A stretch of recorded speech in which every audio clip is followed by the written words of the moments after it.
Pemirsa, dimanapun Anda berada, kembali lagi kita melanjutkan obrolan bincang-bincang kita di ruang Ibu Kepala Sekolah SMP 3. Gini Bu, selanjutnya kita menginjak pembicaraan keterkaitannya dengan Undang-Undang Nomor 20 2003, di mana di situ dituliskan pendidikan dilaksanakan secara demokratis, adil, tidak ada diskriminatif, mengutamakan hak asasi manusia, nilai keagamaan, kultur dan kemajemukan bangsa Indonesia.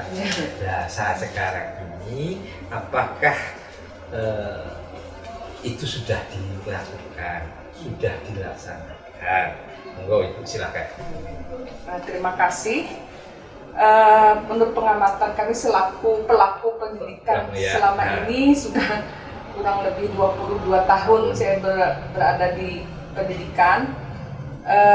Pemberlakuan Undang-Undang Nomor 20 ini baru berlaku hanya sudah di sekolahnya, sudah anak masuk sekolah di dalam lembaga pendidikannya. Lembaga pendidikannya ini pemberlakuannya, pelayanan pendidikan. Ya, di dalam sudah menjadi siswa. Ya. Nah, ini baru sampai di sini, baru sampai di lingkungan lembaga pendidikan saja. Untuk mendapatkan hak asasinya, untuk mendapatkan pendidikan yang sesuai dengan keinginan mereka, terbentur oleh karena zonasi itu tadi. Nah, ini saya amati selama kurang lebih 25 tahun saya selaku pendidik. Ini saya amati karena si lingkungan saya kan hanya di lingkungan pendidikan, lembaga pendidikan. Jadi ini berlakunya hanya di dalam lembaga pendidikan ketika anak itu sudah menjadi murid. Nah, ketika anak belum menjadi murid, ini tadi kalau memang zonasi ini berlaku untuk semua, akhirnya ini juga akan melanggar undang-undang hak asasi manusia ini. Makanya dari awal tolong kita evaluasi zonasi ini tidak berlaku untuk secara seluruhnya, ya, tapi kita analisa dulu mana daerah yang cocok untuk diberlakukan zonasi, dan kita evaluasi juga apakah 8 standar pendidikan untuk semua lembaga pendidikan dari Sabang sampai Merauke itu sudah bisa terpenuhi syarat sesuai dengan 8 standar pendidikan, sehingga dan juga orang tua akan mempunyai standar yang standar keinginan kita orang tua sesuai dengan standar yang telah diberlakukan di tempat di daerah dia tinggal, sehingga tidak lagi zonasi menjadi kendala untuk melanjutkan pendidikan yang lebih baik. Nah, terus kalau keterkaitan dengan keadilan, apakah memang pemerintah itu sudah melakukan ada rasa adil antara sekolahan yang di pinggiran, sekolahan yang di kota, atau sekolah di luar? Nah, kira-kira kalau Ibu rasakan bagaimana? Ibu sudah berapa kali pindah dari sekolah satu ke sekolah lain? Memang kalau yang namanya adil itu kan susah Pak ya, susah untuk kita menyatakan adil, bahwa itu adil atau tidak itu kan tergantung yang merasakan pribadi, apakah dia sudah terpenuhi keinginannya. Kalau dia merasa terpenuhi keinginan kan dianggaplah dia orang itu adil terhadap dia. Kalau dia merasa belum terpenuhi keinginannya, dianggap orang yang memberlakukan kerja itu kan belum adil. Nah, tapi tentu ada standar-standar Pak Kanta, standar-standar yang sudah menjadi patokan di mana pelayanan pendidikan itu bisa diberlakukan untuk semua, diberikan oleh pelayanan oleh pemerintah untuk pemenuhan mutu sekolah tersebut. Tentunya antara sekolah di daerah yang kota tadi kan Pak pinggiran, kemudian jauh lagi masuk. Kalau secara fasilitas, sarana memang ada perbedaan. Begitu juga dari segi tenaga pendidikannya. Jadi untuk bukan adil dan tidak adil, tapi perlu pemerataan dalam pemenuhan standar 8 standar itu. Nah, sekarang ini kan saya kemarin juga menyampaikan kepada pemerintah daerah waktu rapat koordinasi, karena selama ini memang saya pernah di pinggiran, pernah di pinggir kota pernah, kan di SMP 6 pernah nyebrang 8 tahun, nyebrang tiap hari 8 tahun pernah. Kemudian di pinggiran kota dekat pabrik karet remilin yang keciuman bau karet setiap hari pernah. Baru saya kembali ke sini. Dan memang standar pemerintah itu memang secara materi memang sama nih. Untuk anak secara materi dan bos itu sama satu anak, 1.100.000 satu anak untuk usia untuk anak-anak SMP. Tapi standar mutu untuk tenaga pendidik dan kependidikan itu yang saya merasakan masih belum adanya meratanya, bukan adil tidak adil itu kan tuh dirasakan masing-masing. Saya tidak memakai bahasa adil dan bahasa adil tidak. Bahasa adil ini bahasa aturan bahasa hukum.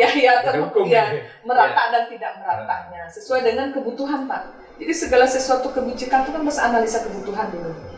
Analisa kebutuhan. Contohnya Pak ya, ketidakmerataannya ini di kota saja. Di kota ini kan ada satu sekolah gurunya memang banyak. Gurunya banyak tapi tidak merata ke semua mata pelajaran. Nah, ini apakah adil atau tidak ini untuk memberikan layanan kepada anak? Contoh misalnya Pak, di sekolah ini sekolah A guru bahasa Inggrisnya banyak nih, malah lebih. Tapi guru matematikanya kurang. Guru IPS-nya banyak, guru agamanya kurang. Apakah ini bisa memenuhi standar? Kalau dengan tenaga kependidikan seperti ini, apakah ini adil atau tidak adil tadi? Jadi, untuk yang daerah, belum ini baru di kota Pak, belum lagi daerah yang pedalaman, yang tadi kepala sekolahnya dia yang jadi tukang buka pintu, dia kepala yang mengajar, dia membersihkan sekolah, dia yang membuat administrasi. Kata-kata adil ini memang untuk saat ini ada daerah-daerah sekolah-sekolah yang memang masih belum untuk merasakan yang namanya keadilan sesuai dengan undang-undang ini. Tapi mungkin pemerintah, semoga pemerintah bertahap memberikan layanan seperti itu, pemenuhan standar pendidikan itu. Dengan Undang-Undang 2003 menarik. Namun kita tidak mungkin secara instan menuntutnya, karena tentunya dipersiapkan sesuatunya yang berhubungan dengan kelangsungan pendidikan itu sendiri. Memang case-nya berbeda di perkotaan, di provinsi, kabupaten, kota itu berbeda. Ada yang terpenuhi, ada sebagian terpenuhi, ada yang tidak. Tapi ini 2003 loh Pak, sudah lama, berapa tahun ini sudah? Betul. Karena apa? 2003 acuan kependidikan kita ganti orang, ganti kebijakan. Nah ini yang mungkin ada semacam roadmap pendidikan itu. Jadi dari tahun ke tahun sampai kapan aja kita sudah berkelanjutan. Ini kan bongkar pasang ya kan, bongkar pasang. Nah, iya, saya tertarik apa yang dikatakan penempatan. Memang penempatan ini terkait dengan dengan keluarga, dengan rasa, itu. Karena kemanusiaan. Iya itu tadi. Jadi memang dalam hal penempatan ini pengambil keputusan susah. Hanya saja kita sedikit mencoba berdiskusi atau berkomunikasi dengan yang calon ditempatkan itu. Ini guru yang datang ini bisa melengkapi atau tidak gitu. Jangan-jangan menumpuk. Menumpuk. Tapi ini memang dilema. Dilema tidak disetujui. Ada yang begini, ada yang begini. Tetapi saya sebagai mengamati, aturlah dengan yang baik bahwa berkomunikasilah. Ini kalau di sini terlalu banyak sehingga menjadi soal, di sana banyak gurunya dan sebagainya. Tetapi bagaimana kita mengkaji yang dia miliki jurusan apa? Maka ya diperlukan itu jurusan apa dan sebagainya. Inilah yang bisa menunjang itu tadi. Nah, terkait dengan diskriminatif, kita sudah tidak mau bicarakan itu. Pemerintah berniat baik, hanya pelaksanaan tidak seindah daripada keinginan. Oh iya, baik. Terima kasih. Selanjutnya kita akan mengupas keterkaitan dengan pasal 7,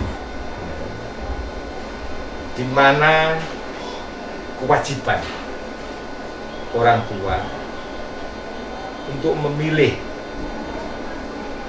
mengetahui perkembangan anak,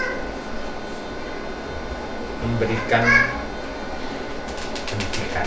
Nah, kalau di sekolah ini, apakah sewaktu-waktu orang tua itu bisa berkomunikasi? Atau pertemuannya hanya setengah tahun pas rapotan gitu saja komunikasinya? Terima kasih Pak. Alhamdulillah di sekolah kami ini, apalagi sejak pandemi kami paling tidak 2 bulan sekali evaluasi terhadap anak-anak yang respon dan tidak respon. Bagi anak yang respon, kami ucapkan terima kasih kepada orang tua yang telah membantu, karena kan masa pandemi ini kan belajarnya dari rumah, belajar jarak jauh.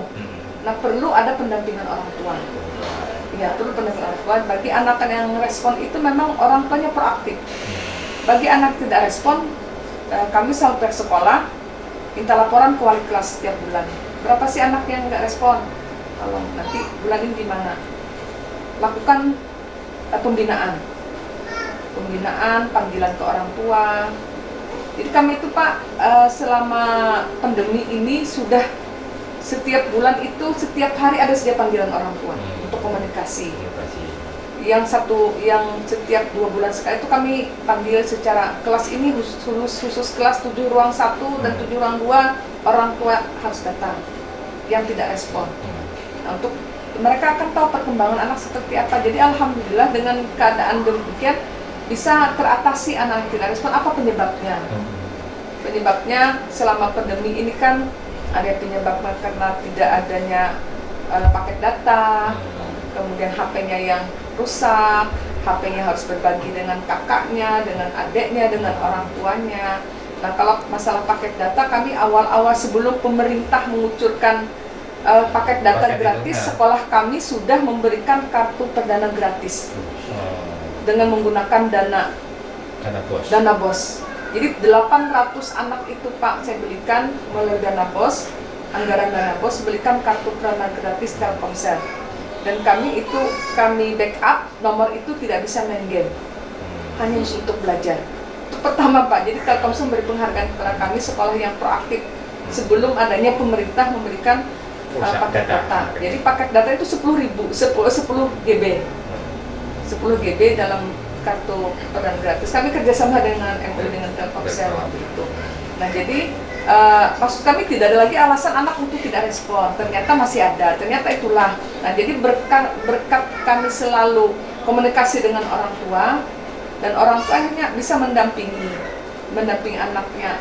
Kami nggak tahu Bu, anak kami seperti itu. Saya kira belajar terus, ternyata main game. Artinya bisa terjalin komunikasi orang tua dan sekolahan. Iya, sekolah berkomunikasi saja. Jadi tidak hanya saat pembagian rapot saja. Jadi setiap minggu, sebetulnya kadang-kadang melalui kesiswaan kan kita punya apa kan, seperti pemerintah juga kan ada manajerial untuk tenaga nih. Nah, ini kan kepala sekolah ada bagian personalia, bagian administrasi, terus ada wakilnya, ada wakil kesiswaan, ada wakil sarana, ada wakil humas, ada kurikulum. Nah, untuk masalah siswa ini saya sering komunikasi dengan kesiswaan. Kesiswaan gimana nih? Tolong tanya wali kelas nih. Ada anak nggak respon nggak? Ada Bu, tolong bikin surat administrasi, bikin surat untuk panggil orang tua.